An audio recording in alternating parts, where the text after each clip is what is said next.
ijab dan qabul telah terucap, janji suci di hadapan Ilahi. Niatkan ibadah di setiap langkah kaki, agar cinta suci terus bersemi. Saling menjaga dan memahami, suami adalah nahkoda pelindung keluarga, istri penyejuk hati dikala lelah, saling menerima kurang dan menghargai raga, kunci utama menggapai ridho Allah Ta'ala.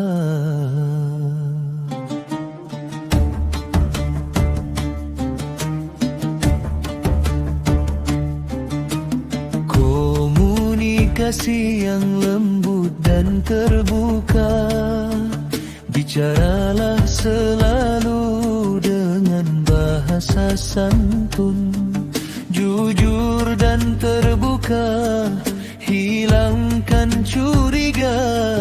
Bila ada salah segera saling memohon ampun, agar hati bersih jauh dari noda.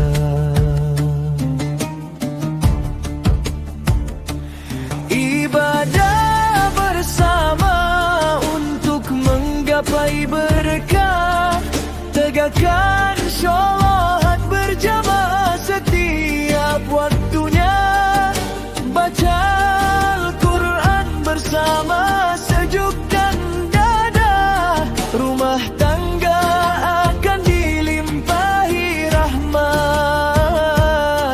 dan keluarga bahagia di dunia sampai surga.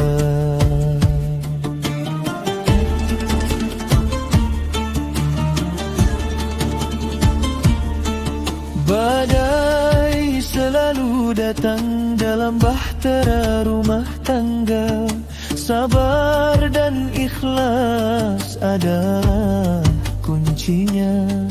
Hadapi bersama dengan sepenuh jiwa, maka Allah kan angkat derajat kedudukannya.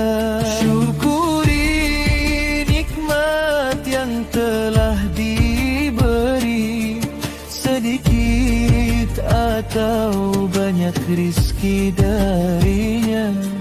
Qanaah selalu di dalam hati, hidup tenang berkah selamanya. Belai lembut penuh dengan kasih, senyum tulus hilangkan beban dunia, saling membantu walau hal yang rintik. Indahnya cinta karenanya.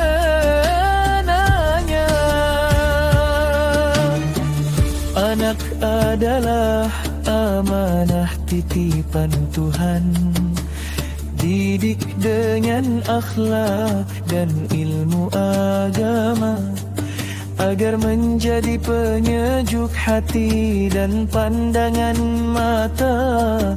Doa orang